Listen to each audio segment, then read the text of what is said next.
Yahweh de las eras a través de las Moedim, parte 5. Ahora vamos a hablar de Sukkot y esta es la primera parte. ¿Cómo guardan Sukkot los hijos del reino?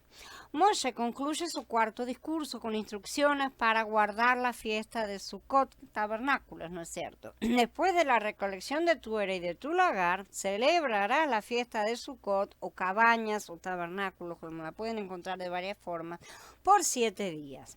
Esta es la fiesta que trae a los hijos de Elohim a la plena manifestación de la plenitud del Ruach.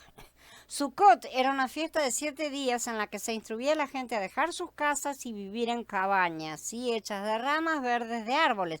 El primer día ustedes tomarán el producto de árboles hermosos, ramas de palmas, ganchos de árboles frondosos, sauces del arroyo y se gozarán delante de Yahweh su Elohim por 7 días. Debían leer durante ese tiempo el libro de Devarim justamente y meditar en la palabra para que la ley fuera escrita en sus corazones por el Ruach HaKodesh. Mientras la gente meditaba sobre la palabra, los sacerdotes debían ofrecer sacrificios más allá de su ritual diario normal. El primer día de la fiesta ofrecieron 13 toros. Esto está en el libro de Bamidbar, números en el capítulo 29.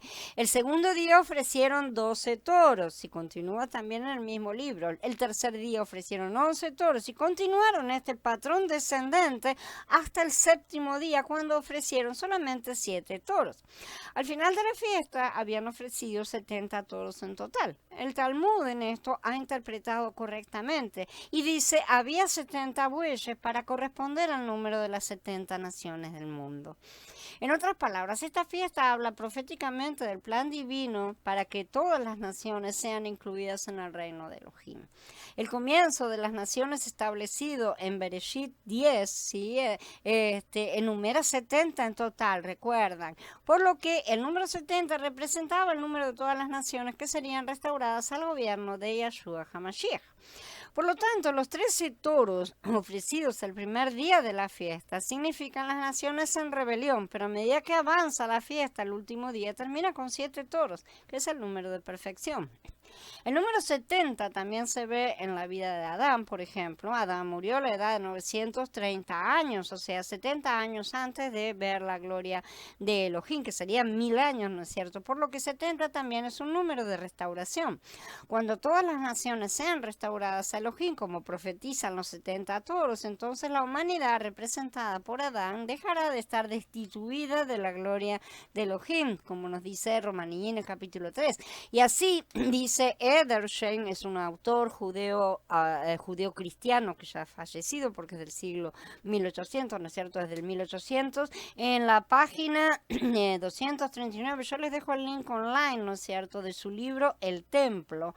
Si el comienzo de la cosecha había señalado hacia atrás el nacimiento de Israel en su éxodo de Egipto y hacia adelante al verdadero sacrificio de Pesaj en el futuro, si la cosecha del trigo estaba relacionada con la promulgación de la ley en el monte Sinai en el pasado, con el derramamiento del Espíritu Santo en el día de Pentecostés, la acción de gracias por la cosecha en la fiesta de tabernáculos recordaba a Israel.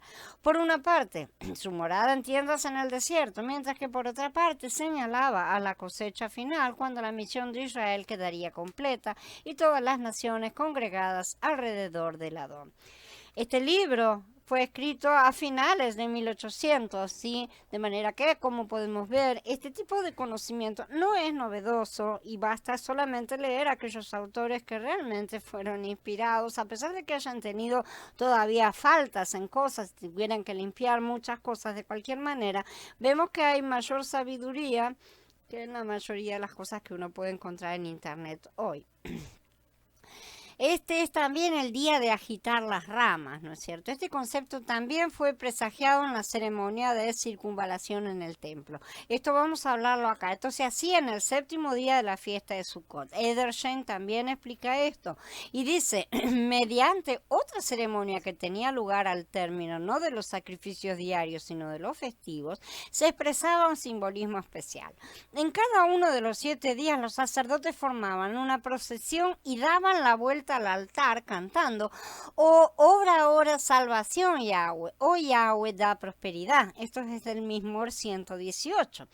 Pero en el día séptimo, el gran día de la fiesta, sí daban la vuelta al altar 7 veces, recordando cómo habían caído las murallas de Jericó en circunstancias similares y anticipando cómo por la interposición directa de Elohim, las murallas del paganismo caerían ante Yahweh, la tierra quedaría abierta para que su pueblo entrara y la poseyera.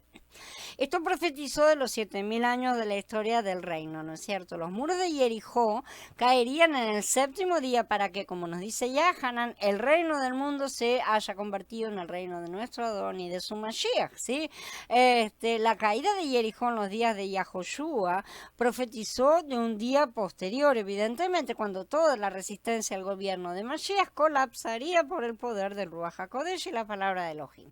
Así, Edersheim dice que el séptimo día de la fiesta también se llamaba día de batir las ramas, porque todas las hojas eran sacudidas de las ramas de los sauces, las ramas de palmera, eran batidas en pedazos contra el lado del altar. Sí, y él también nos habla acerca de la vuelta diaria al altar, a este ritual, ¿no es cierto?, que es una ceremonia que hacían los sacerdotes.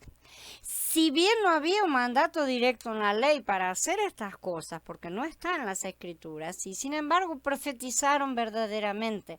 Nuestra única advertencia es el hecho de que la mayoría de ellos malinterpretaron la manera en que Elohim pondría todas las cosas bajo sus pies. No habría esclavos ni todas esas cosas que ellos pensaban. No hay duda de que los judíos de la época de Yeshua pensaban en términos de un Mesías militar que vendría para someter por la fuerza a todas las naciones y poner al pueblo bajo amos, ¿no es cierto?, israelitas, ponerlo al pueblo esclavizado, ¿no es cierto? Aún no había espera en eso, lo sabemos perfectamente, su mayoría lo espera. Pero Yeshua mostró que el plan divino se cumpliría mediante el amor y la compasión por todas las naciones. Él vino para cumplir su promesa a toda la humanidad, no únicamente a los israelitas, vino para liberar a todos y no para esclavizarlos a los amos israelitas. Se centró en la necesidad más profunda de todas las naciones, incluida Israel, ¿sí?, de ser liberados de la esclavitud del pecado, mientras que el pueblo de Judea no podía ver más allá de su deseo de liberarse de la esclavitud de Roma. Pero los hijos de Elohim no albergan estas nociones de exclusividad, ¿sí? Entienden que como hijos están llamados a bendecir a todos los demás, ¿sí? Además, hasta el día en que el último hombre tenga la misma experiencia y relación con Mashiach que disfrutó el primero. El clímax del plan divino. La fiesta de Sukkot, siendo la tercera y última gran fiesta del año, profetiza del clímax de este plan divino completo, ¿no es cierto?, de este plan de Yahweh para todas las naciones. Vemos un alcance cada vez más amplio que se revela a través de las 3 fiestas, ¿no es cierto?, porque Pesach habla de Mashiach y los vencedores, Shavuot se enfoca en la congregación, que ya es una ampliación, y Sukkot revela el plan de Elohim para el mundo. Es como va creciendo, sabemos que siempre lo decimos, ¿no es cierto? Son circulares las cosas, se repiten, pero también son en espiral y esto se va ampliando. Esto nos habla del crecimiento y multiplicación siempre presentes en el plan de Yahweh. Moshe continúa con sus instrucciones. Te gozarás en tu festival con tu hijo y tu hija, tu esclavo y tu esclava, el levita, el extranjero, el huérfano y la viuda que estén en sus comunidades. Una vez más vemos, esto está repetido, una vez más vemos que todos debían guardar la fiesta de Sukkot, no solo los hombres, no solo los amos, los terratenientes, no solo los israelitas, todos debían recibir los beneficios de los que significaban las fiestas, todas y cada una. Todos debían ser igualmente justificados por la fe mediante Pesach. Todos debían ser igualmente llenos del Ruach a través de Shavuot. Y todos serían completamente restaurados a Elohim y se convertirían en ciudadanos del reino a través de Sukkot. Y esto no es por intermedio de una cabeza familiar. No recibimos al Ruach a través de que mi marido o mi padre ha recibido al Ruach, ¿sí? Cada uno tiene que hacer su paso propio, su llamamiento, tiene que escucharlo y responder. Esto es ya personal.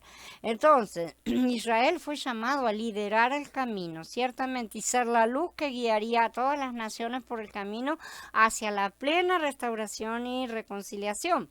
Sin embargo, la mayoría de los israelitas no cumplieron con este llamado, pero Shaul dice que el remanente de la gracia sí lo logró, en Romanín 11. Por lo tanto, caso eran los verdaderos israelitas, en el mismo sentido en que Yahshua usó el término un verdadero israelita cuando habló de Natanael, ¿no es cierto?, en el capítulo 1 de Yahanan. Este es el sentido en el que Jacob se distinguió de Israel. Si Jacob fue un creyente toda su vida, pero solo se convirtió en israelita después de luchar con el Malaj y comprender la soberanía de Elohim como una revelación.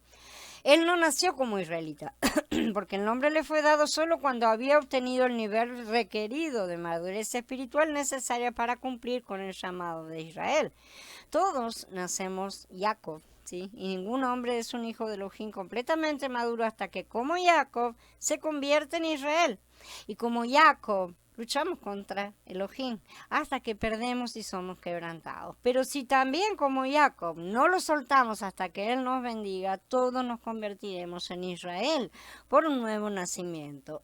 Como el mismo Jacob, el nacimiento natural de ningún hombre lo convierte en un israelita, aunque todos podemos reclamar ascendencia espiritual directa del Jacob Israel, ¿no es cierto? Así como la podemos reclamar de Abraham. El apóstol Shaul deja en claro que la mayoría de los israelitas genealógicos no obtuvieron la promesa, sino solo el remanente de la gracia.